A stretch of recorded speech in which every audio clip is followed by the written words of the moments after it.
Dahil dumarami na ang mga sasakyan, mas lalo nang bumigat ang traffic at mas mahirap na ding mag-commute. Isa sa naging effective na solusyon ay ang motorsiklo dahil bukod sa mas madaling makapag-maneuver sa traffic, mayroon ding scooter na automatic kaya less effort at hindi masyadong pagod sa biyahe. Isang motor ang tumawag sa atensyon ko dahil sa practicality nito at ngayon may updated look na. Ito ang 2025 Yamaha Mio Gravis.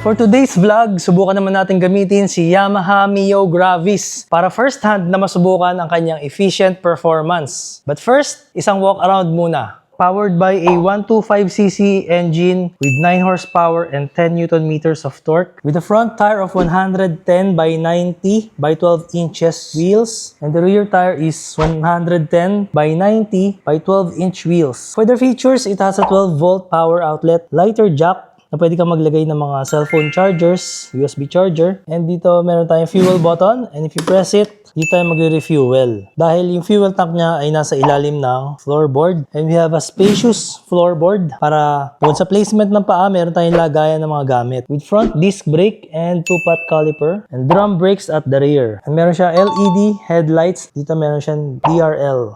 Ito naman ang taillight ng Gravis version 2. And sa ilalim ng ignition, meron tayong makikita pocket dito. Malalim talaga siya, kasya yung kamay ko. So marami tayong malalagay dyan, including yung mga cellphone or mga bottle ng mineral water. Pwede natin ilagay dyan. Pero ang pinakamaganda dito is the under seat storage, kasi makikita naman natin sobrang spacious ng kanyang under seat storage. Dahil ito ay may 25-liter capacity. Kaya talagang napakahaba. Kita mo naman pag dinangkal ko. Oh, mahigit 2 dangkal yung haba niya. And pwede tayo maglagay dyan ng isang helmet kasi may shape dito ng helmet. So meron tayo dito ng helmet. Subukan natin kung kasya ang isang helmet sa kanya. Pwede natin sara.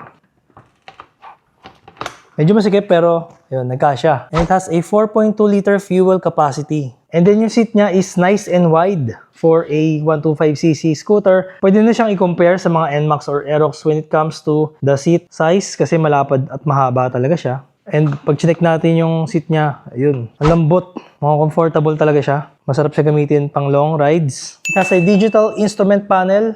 So, nandito yung mga apps niya. So, it has a phone connectivity using the Yamaha Motorcycle Connect or the Y-Connect. Tapos, dito yung fuel gauge natin, dito yung speedometer, dito yung odometer. And very clear yung kanyang instrument panel. Dito naman, meron tayong start-stop assist. And maganda rin na isipan nila maglagay ng hazard button. So, bihira yan sa mga 125cc ang magkaroon ng hazard function. And meron siyang side stand safety switch na pag binaba mo siya, at automatic na mamatay na yung engine. Try naman natin kanyang seat height. And para sa height natin na less than 5'5", kita nyo naman, hindi siya sobrang taas. So, halos ma-flat foot na natin siya. And syempre, para sa mga mahilig mag-back ride, subukan natin kung anong pakiramdam ng isang back ride sa Mio Gravis. And right away, na-feel ko na sobrang komportable kasi ang kapal ng foam ng passenger seat niya. Kaya masarap dito kahit long ride. Hindi mangangawit yung back ride mo. The riding position is very upright. So, relax yan kahit long ride, di ka mangangawit kasi talagang naka-straight body ka dito. And the seat, malapad talaga. Tapos malambot din yung foam niya. Kaya very good to sa mga long rides. And the weight is only 102 kilo. Kaya kita mo naman, sobrang gaan. Try ko pang bitawan na isang kamay. Oh, sobrang gaan lang. Kaya hindi ka mai-intimidate sa kanya. Kahit na i-center stand mo siya or itulak-tulak mo sa parking. Sobrang dali lang. Yun isa sa mga advantage ng naka 125cc. So, it's time for a test ride dito sa Yamaha Mio Gravis. On the way na tayo sa Tanay Rizal and napansin ko kagad sa kanya yung makina niya. Sobrang smooth. Wala akong nararamdamang vibration. And yung performance niya, maganda yung hatak para sa isang 125cc. At matapos nating tahakin ang traffic ng Metro Manila, finally nandito na rin tayo sa Tanay Rizal. And first time ko nga ginamit itong Yamaha Mio Gravis dito sa Marilaki Highway. And nagulat ako sa performance niya kasi kayang-kaya niya yung mga uphill, akyatan. And yung handling niya, okay din sa akin kasi planted na planted siya dun sa kalsada. Hindi ko naramdaman na nagwobble or lumikot siya. Kahit na minsan may mga lubak akong nararamdaman, very composed pati ang kanyang suspension. Saktong-sakto yung mga ganitong automatic kasi wala ka nang iisipin. Imagine, twist and go na lang.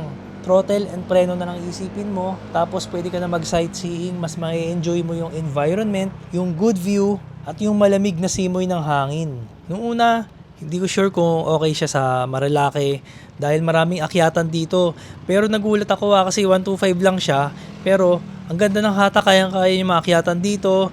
Tapos nag-enjoy din ako sa handling.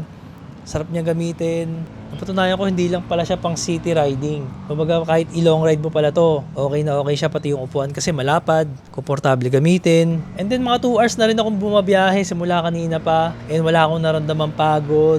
Tapos nakita ko yung fuel gauge. 1 bar pa lang nang babawas. Syempre 125cc lang yan. And ayun, matapos ang napakahabang biyahe, andito na rin tayo sa Tanay Rizal. And ipapakita ko sa inyo yung mga gamit na dala natin, yung mga nagkasya dito kay Yamaha Mio Gravis. Ito yung advantage ng merong floorboard. Kita nyo naman, madala natin yung tripod, nandyan siya. Tapos dito, meron siyang pocket, kaya nalagay natin yung Insta360 stick, camera holder sa loob, saka yung microphone, lav mic, kasya lahat sa loob.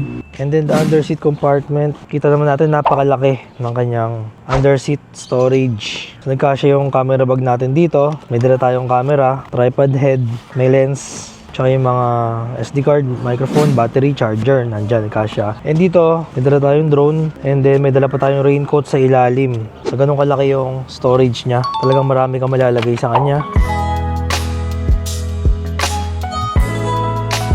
Actually, itong scooter na to, matagal ko nang gusto magkaroon nito. Way back noong first version pa niya. Kasi naman malaki yung underseat storage niya, may floorboard, and malapad din yung tires niya. The low position of the gas tank which creates a lower center of gravity. Kaya na-feel ko talaga yung ganda ng handling niya. Not to mention the sensible, unique look of this motorcycle. Nagulat pa nga ako sa performance niya for a 125cc. Proven by the few days na ginamit natin siya. Kasi ang common misconception sa 125cc, akala ng iba malilimitahan sila sa performance or skeptical sila sa features. Pero kay Mio Gravis, yung performance at mga sensible features niya adds up to a more joyful riding experience. Overall, napatunayan ko na ang Mio Gravis isn't just a ride. It's a statement. With its refined performance, practical features, and modern design, it empowers the riders to make smart choices every day. The Mio Gravis is more than a transportation. It's the partner for a life driven by sensibility and style.